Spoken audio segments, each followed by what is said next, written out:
Hi,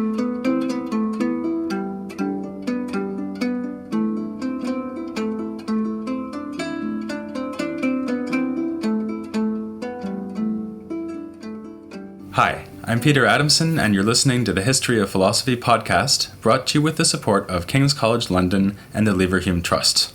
Online at www.historyofphilosophy.net. Today's episode will be an interview about ancient aesthetics with Anne Sheppard, who is Professor of Ancient Philosophy at Royal Holloway, University of London. Hi, Anne. Thanks for coming. Hello. So I'd like to start by asking you about ancient aesthetics in general. The word aesthetics actually comes from a Greek word, aesthesis, which means perception or something like that. And I guess that raises the question of whether the notion of aesthetics itself also comes from the ancient Greeks. Did they actually recognize an area of philosophy that they thought of as aesthetics? Not under that name. I mean, there's actually quite a lot of dispute about this. Some people would say that it's anachronistic to talk about ancient aesthetics. Other people disagree. I think what you do find, aesthetics, a modern philosophical discipline, covers both philosophical questions about the arts and philosophical questions about beauty. And those are all questions that are addressed by ancient philosophers, but very often in other contexts. So in contexts to do with morality or education or indeed metaphysics, rather than on their own. And do they think of those things as somehow relating to each other then? Or if they're thinking about, say, education, would they think, well, that's one thing, and then say this question about metaphysics is something completely different? Because, for example, Plato in the Republic, he does seem to bring these things together more or less, doesn't he? Yes, that's true. I suppose that's partly because Plato is bringing everything together, so he's considering education in the context of metaphysics. But yes, that's true, and it's also true that although it's often said that the ancient Greeks didn't have a concept of fine art, and I think that's to do with the role of the arts in ancient society, that visual art, for example, things like statues were in temples to be worshipped, they weren't actually sitting in a museum, drama was part of a religious festival, people weren't thinking of it as something for kind of leisure time activity in the way that we do. So there's quite deep-seated reasons, I think, for why they don't think of the arts as being separate. At the same time, somebody like Plato draws analogies between poetry and painting on the one hand and painting and sculpture on the other quite readily. So does Aristotle. There's a long-running comparison into non-philosophical writing about poetry that compares poetry to painting. So there's certainly some tendency to put what we call the arts together, but then they're not necessarily considered in relation to beauty. That those are sometimes thought of as separate questions. Well, do you think that it's even right to think about ancient aesthetics primarily as about beauty? Because as I mentioned, aesthetics relates to the word aesthesis. Right, indeed. Hence, you might think that it means something like the study of things we can perceive from some certain point of view. Indeed, you might. I suppose you could argue that it's to do with pleasure just in perceiving things, as it were, just in, if you like, surface perceptions, and then that involves not only beauty, but charm, ugliness, other kinds of what we would now call aesthetic qualities, just thinking about things as you perceive them rather than in any other way. Do you think that in the culture more broadly, they actually would have seen something like a dramatic performance and something like a sculpture as belonging even to the same realm of activity? Because you mentioned that at least the philosophers do draw analogies between, say, a sculpture and a poem. Is that something the philosophers are bringing in that they've noticed, or is that something that's actually true to the way ancient Greeks thought about what we would call their artistic productions? I don't think it's just the philosophers, because, as I mentioned, there is this comparison between poetry and painting, which is supposed to go back to the 6th century BC poet Simonides. So there's some indication that poets themselves are thinking like that. I suppose one of the problems is that if you say, well, what were the people who made the sculptures or the people who painted the paintings thinking, that we don't know, because we don't have reflections written by the sculptors or the painters on what they were doing. Right, Phidias didn't write a treatise. Here's what I was thinking when I made those sculptures. Unlike the great Renaissance artists or something who wrote quite a lot about what they thought they were doing and the way they thought about what they were doing. And what about music? Or, well, maybe we should use the Greek word here, which is musike, and that includes, I guess, what we would think of as music or some kinds of music, but seems to be broader, and it seems to have something to do with education, is that right? Yes, I mean, I didn't mention music when I was talking earlier, but I mean, the Greek word musike, from which obviously the English word music comes, is originally the art to do with the muses. Actually, maybe that's where you should look for some kind of unity about the arts, because I think the idea developed later, but there's a tendency to different muses were associated with different arts, so with different kinds of poetry, and one specifically with music and so on. But the word musike, certainly as it's used by Plato, tends to covers both poetry and music. And if you look at something like Tom Griffith's translation of the Republic, stuff about poetry and music in education, he actually translates musike by poetry and music. And a lot of what Plato has to say about the use of poetry in education, where he's actually he wants to censor it, he wants to restrict the amount of poetry that his guardians in the ideal state are going to be exposed to when they're growing up. He also then quite explicitly wants to apply that to music.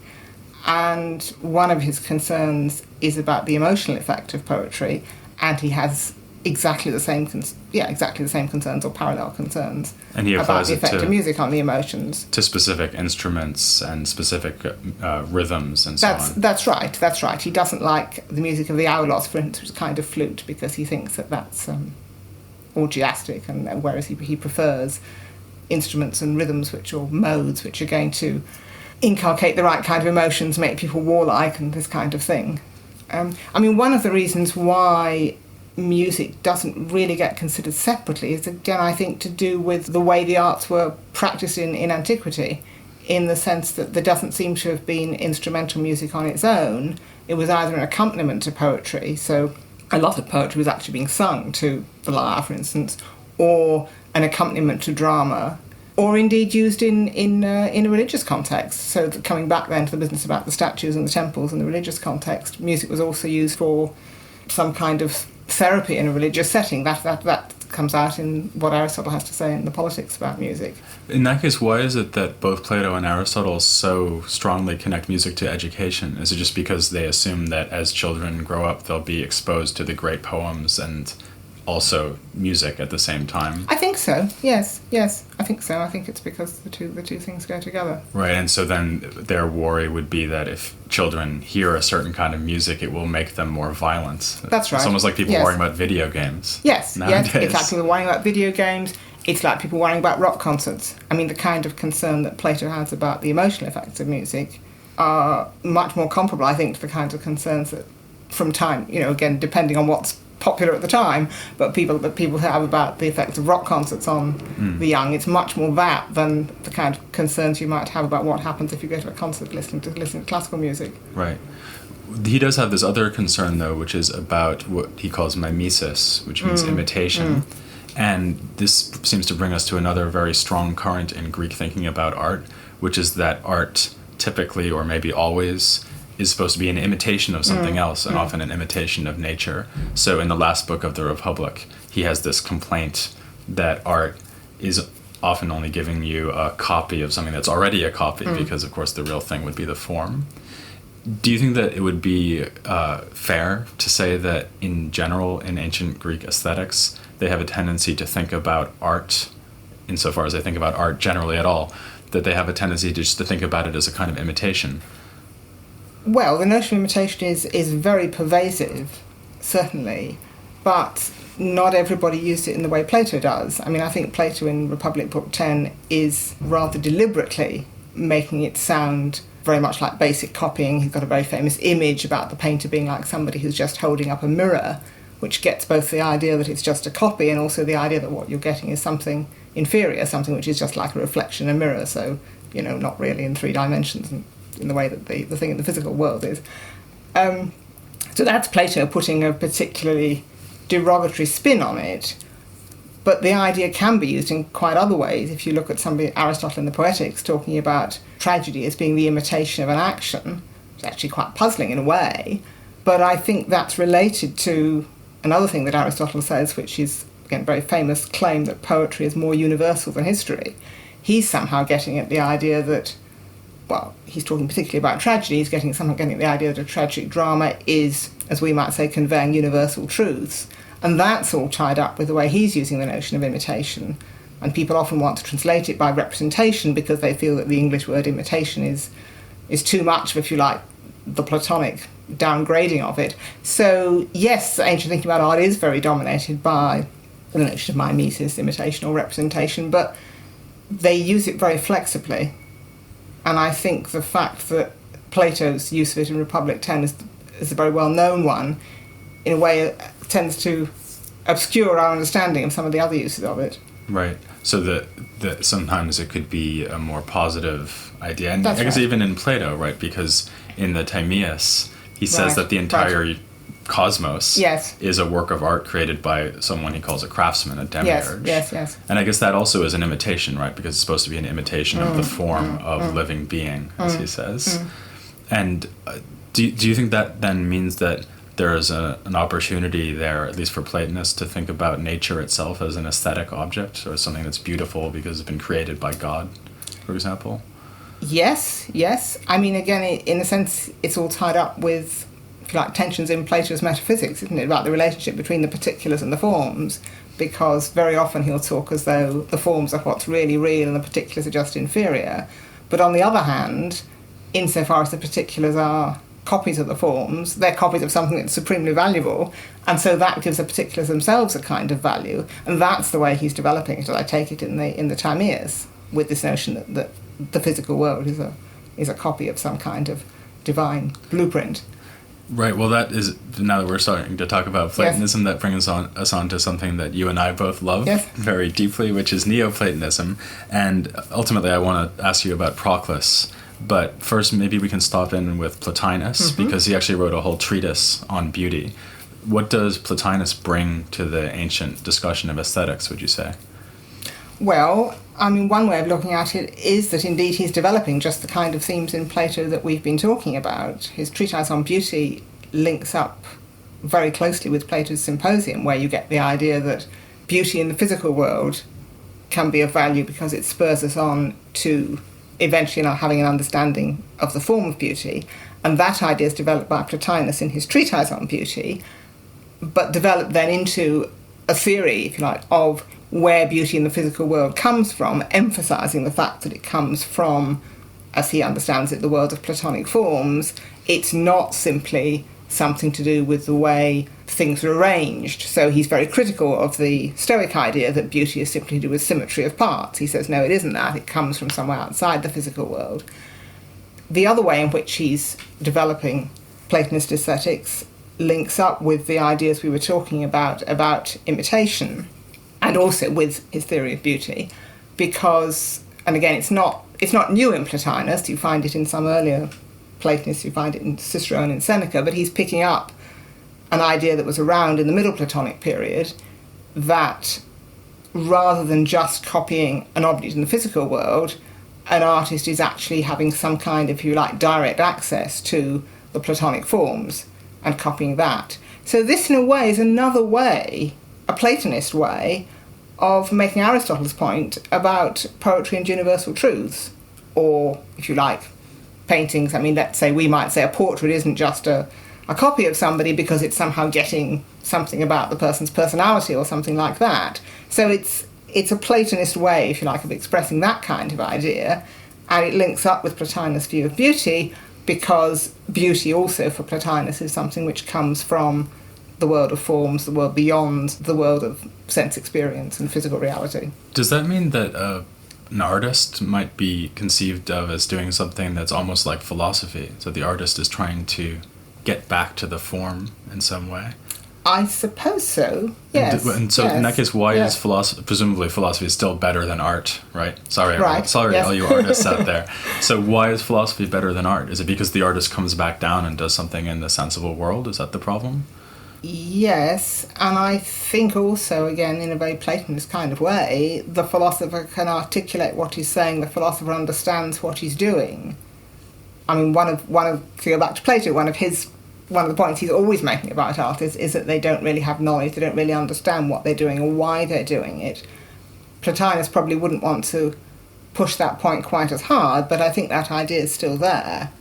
And so it's the philosopher who can, as I say, articulate an understanding of what he's doing in a way that the artist can't. And of course, Plato says that even about poetry. So even artists who work in words yes, don't understand what they're doing. Yes. Despite my comment about people reflecting on what they're doing, Plato doesn't set any store by that. Yeah, right. So I guess the part of what's going on here is Plotinus's idea that if every level of reality is an image of the higher level of reality, so our world is an image of maybe the ideas in the world soul, and the world soul is an image of nous, and the nous is an image of the one, that will beauty always just be kind of another way of talking about the expression of the higher thing and the lower thing?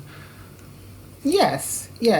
But I think there's also the idea that it's a particularly, because beauty fascinates us, because of the charm that it exerts over us, because it attracts us, it's then a particularly powerful or particularly effective way in which we can come to grasp the effect of the higher thing on the lower thing. Right. I guess, in the sense he wants to say, I guess, that beauty is like goodness, right? Because goodness is also just the effect of the higher and the lower.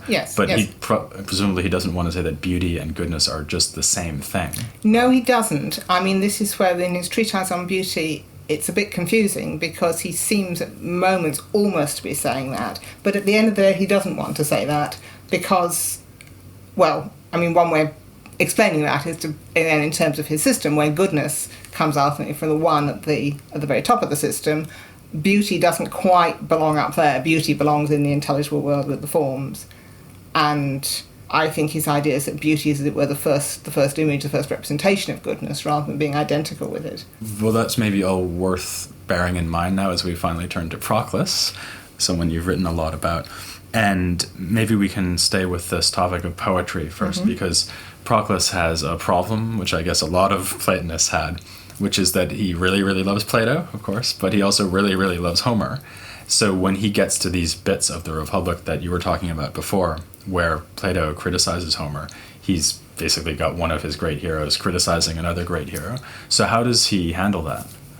Well, he's got quite an ingenious solution to the problem, which is to pick up both on the sort of ideas from Plotinus that we've been talking about, and also on what Plato has to say about art being mimetic or imitative in the last book of the Republic and Republic 10, because Proclus has a theory that there are different types of poetry, and in particular, I think the key thing, he's got three types, but the key thing is the distinction between the highest type, which is inspired poetry, and the lowest type, which is imitative or mimetic poetry. So he wants to say that all that's going on in the last book of the Republic is that Plato is criticising mimetic poetry, and that you don't get very much of that in Homer. Most of Homer is inspired poetry, and inspired poetry is poetry that reflects the highest metaphysical realities, still sort of imitative, but imitating, again, this is where the notion of mimesis becomes very flexible, imitating something not directly, but in a symbolic kind of way. And again, picking up on the idea you find in Plotinus, that the artist is imitating Platonic forms. In Proclus, as I know you explained in the podcast about Proclus, you have this explosion of the intelligible world and description of all the different entities within it as different divinities.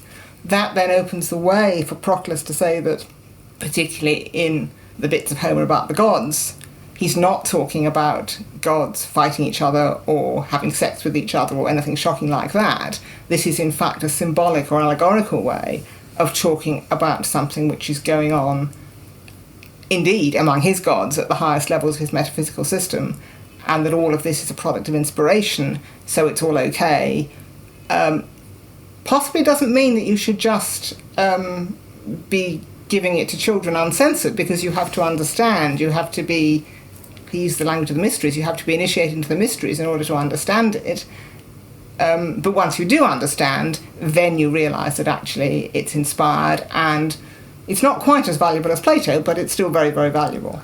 Would that mean that actually something like Homer is only appropriate for people who are really quite advanced, like philosophers who have some chance of understanding the theological underpinnings of it? I think that would be the implication. I mean, he doesn't spell that out. He doesn't. He concentrates on arguing that most of Homer is inspired in this very particular way that I've been trying to explain, and so not vulnerable to Plato's criticism. He doesn't quite spell out the educational implications, but I think that would have to be what it would imply. So he could probably live with the idea then that the poets should, as it were, be kicked out of the ideal city, because most of the people in the ideal city won't be philosophers, so they shouldn't be. I guess. I mean, the fact is he says remarkably little about the ideal city, even though he wrote a whole series of essays about the Republic. There's very little discussion of the political side of the Republic. It's much more about the psychology and the metaphysics.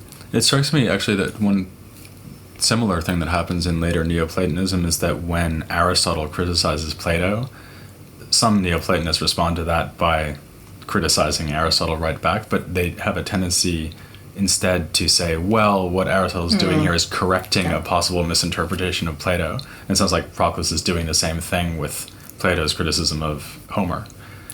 Yes, I think that's a very good analogy, because there's a kind of underlying desire to say that all the great authorities really agree, and that for Proclus doesn't just mean the philosophical authorities, it doesn't just mean Plato and Aristotle, though he does want to say that. But it also includes other authoritative figures in his culture, of whom Homer is very much one.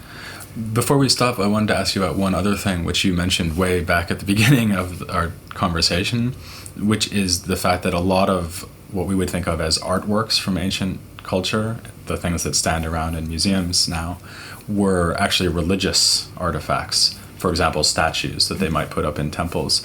So Proclus, it was interesting to think about what Proclus would say about that, because on the one hand, since he's a Neoplatonist, he's not a big fan of the physical world, presumably, but on the other hand, he must think that these statues would be yet another way of bringing us back to the divine. So what kind of views does he have about these sorts of artworks? Well, he does indeed put things together in the way that you suggested, and statues play a particularly important role in theurgy, which, again, I know you've mentioned in the podcast about Proclus. One of the main rites of theurgy seems to be a strange business of animating statues, but that wasn't just, we might think that's like a magic trick, it wasn't a magic trick. They thought of it as a way of actually bringing the god to dwell in the statue, and so helping us to come into contact with the divine. And again, that does tie up with Plotinus' way, though Plotinus doesn't go in for theurgy, it ties up with Plotinus' way of talking about statues and the activity of the sculptor as being somehow representing or imitating the Platonic form.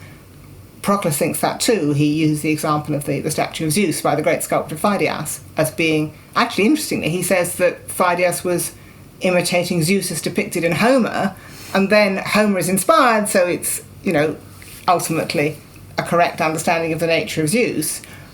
But for Proclus, that isn't just a comment about the statue as a work of art. He also says statues have this very particular role in theurgy.